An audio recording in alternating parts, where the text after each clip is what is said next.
Hello everyone, once again, I am Gibson Shamar and I welcome you to the Primal Talk. Seasons 1 and 2, that is. Boy, I'm glad that I get to talk about a Gendy Tartakovsky show. It's been 3 years of me making these videos and not once did I come across a Gendy Tartakovsky show. I mean, I did watch them and I kind of watched Primal Season 1 back in 2020, but I never finished the first season and now I have, along with Season 2. Now it's time to talk about it and relay my thoughts on the critically acclaimed show made by one of the best cartoon creators of our time. You know how it goes. If you don't, we talk about the characters first, then the show overall. So let's get to it. The main character, Spear. He's a caveman who lost his family to a dinosaur attack in the beginning of the show. He's big, he's strong, he's fast, he's determined, and feral. He is a calm, reasonable guy, but is easily provoked and will never hesitate to kill you. He shows signs of potential for civilization, but we never really get to see much of that explored since he doesn't really interact much with other human beings, except when it's time to fight. Then there's Fang. She's the T-Rex that accompanies Spear on his travels around the strange prehistoric world. She had children whom she lost during an attack. She befriends Spear and they go on their adventures together. Despite being an animal, she has displayed complex emotions like love, longing, sadness, and anger. She is loyal to Spear to a degree, but doesn't overcome her selfish nature that comes up sometimes, especially in the beginning. Over time, she learns to be more compassionate, but the animal instinct in her still continues to dominate whenever it comes up. Mira. She appears towards the end of the first season. She's a woman who belongs to a tribe that seems to be African. If I'm not mistaken, it's a Nubian tribe. I looked it up and I was correct. Oh, yeah, I'm good. I like to say that she brings out the humane side of Spear, but the thing is, he has always been humane. What she does bring out is his longing side. Throughout his travels, he only meets strange creatures and monsters. We never see him interact with other human beings. For a long time in the first season, it seemed that he was the last human being alive, but then it turns out that that's not true. She was captured and enslaved by Vikings until Spear found her. She's brave, determined, and is quite civil until you provoke her into a fight. Well, that's kind of it with the characters. Now we can go to the show itself. The show is set in prehistoric times when mankind was still starting out and dinosaurs roamed the earth. That's what it was like in the first few episodes, but then it turns out that there's a whole mess of differently evolved humans and dinosaurs that aren't common in many parts of the world. So I don't really get what was happening at that point. I just accepted it because it was really cool. The setting was interesting, but what really sold it was the story. I don't know what kind of magic Jenny does in his writing, but he's able to convey every message possible with little to no dialogue at all. We all understood exactly what the characters wanted and were thinking without them saying anything at all. That's magical. That's brilliance. That's the guy who made Samurai Jack, Dexter's Lab, and Symbionic Titan. The animation is clean. I love that he still uses 2D instead of transitioning to 3D. 2D just has this certain kind of flexibility and liberty that 3D doesn't permit. It's also just darn impressive to see how much work he's putting into animating. Not that 3D doesn't have hard work put into it, but 2D is another level altogether. That's why they transitioned to 3D in the first place. It's easier than 2D. I'm surprised that the sound effects that were used in the show were not the same as the ones used in Dexter's Lab or Samurai Jack. He uses the same ones, usually. I'm guessing enough time has passed, so he doesn't really need to do that anymore, as more sound effects have been produced by him for his other projects.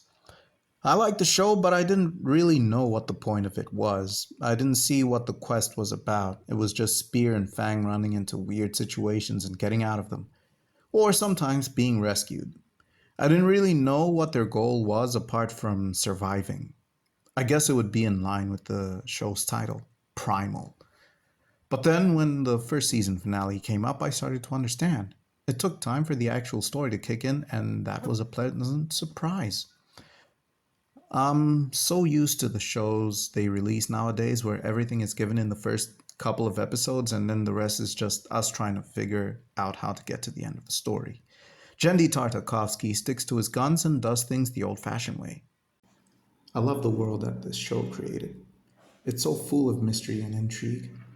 There are elements of fantasy, action, adventure, and they even lightly touched on religion. I'm sure that if this show kept going at a steady pace, there would be aliens introduced. I mean, dude, did you see the stuff they were doing? They even had a demon from the underworld with superpowers in the show. Seriously, man, where does Jendy Tartakovsky sniff in his free time? I need some of that stuff. Mira was cool, very necessary addition to the story. I'm so glad that she was in it. Her introduction turned the show into a story rather than the documentary it was. I felt bad for her character because Spear didn't understand anything she said apart from her name, and she was apparently the last of her people. Fortunately for her, she wasn't, but she was captured along with very cowardly people who chose to run and abandon her and Spear when they were fighting the Vikings that had kidnapped them. That was realistic but also very maddening. You finally have the help you need to put an end to your suffering and then you just run away? Come on, man. The show was developing nicely, but then in the last couple of episodes, things just went by really quickly. It was hard to digest it all at once. I mean, fine, you know that Spear and Fang are going to find a place to settle in at some point. Maybe. But then the way that Viking dude showed up with the demon powers and just started causing destruction? Come on, yo. That was very quick, very sudden, and kind of felt like it was out of nowhere. I feel like that was meant to be the end of the show, so Jendi gave it the Samurai Jack treatment. It's like poetry, it rhymes. It was almost like it wasn't all part of the grand design. This has now happened twice, and it's not a very good look for the filmography, Jendi. Rushed endings should not be a part of your MO, buddy. It was an epic show either way. At the time that I started the script, I had just finished watching season 2 and thought that it was the end, but then discovered that there's a season 3 when I was looking up information to put up in this very video. Heck, they even spoiled it for me. You just can't win, can you? Oh well, I take what I can get. You'll never see a show with as little dialogue as this getting you to love and hate characters the way this one does. In this day and age. We had Tom and Jerry back in the day, but these days, nothing really. But this show manages to do that and more. Characters like that queen she-dog that enslaves Spear, Fang, and Mira and has Spear and Fang fight in her wars where she goes around conquering whatever land she comes across. Man, I hated that queen. In the good way, of course. She was that character that was written to be hated, and I hated her accordingly. It's the only way anyone can feel about her. The storyline was brutal and intense. You start to ask yourself what kind of world they were living in and get confused about the timeline. How are their civilizations this advanced when Spear is a caveman whose most advanced technology is fire? As far as I know, he didn't enter a time portal or anything. So, what the heck? And then there was the unnecessary episode in season 2 where Charles Darwin is the main character. That just ended up being a really weird thing because a man that looks like Spear was in it and was attacking Charles and his friends. So, was that Spear or not? How?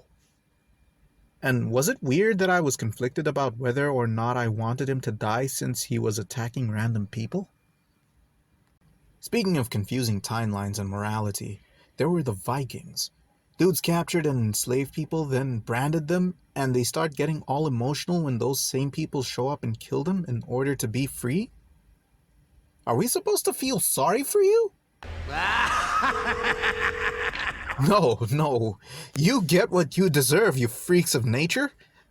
Man, it was so satisfying to see them get killed, but then I was worried for Spear and Fang because they had no idea what they were getting themselves into. Then we had the pregnancy thing with Fang. I like how giddy and excited Spear got when he put it together. It was such a refreshing change of expression from him. It parallels the worried expression when he saw the Viking dude return with demon powers. He sounded genuinely scared there, and I had never heard him react like that to anything before. It was really scary. I don't remember how or when, but I recall someone spoiling to me that he dies at some point. So when I saw the demon dude, I was like, yep, this is it, isn't it? I usually don't do this, but I'll have to pick a favorite villain, and it is the evil she-dog queen. That character was such a detestable character that you can't help but celebrate when she finally gets what's coming to her. That's what a villain should be like, and the show delivered. My favorite character by default, I guess, is Spear. My favorite episode is the one when they finally kill the she-dog queen. The show was epic from beginning to end. I'm very curious as to how Mira managed to get Spear to impregnate her, though. How did the guy manage to uh, grow into it, if you know what I mean? I don't want to think about that. He at least got to have one last nut before becoming one with the Force. So, great show, great visuals, great story, minimal dialogue, and epic emotional storytelling will always be Jendy's secret to success. That and keeping his animation as 2D.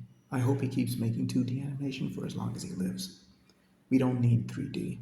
I highly recommend this show to anyone who's looking for more serious cartoons that aren't necessarily adult cartoons.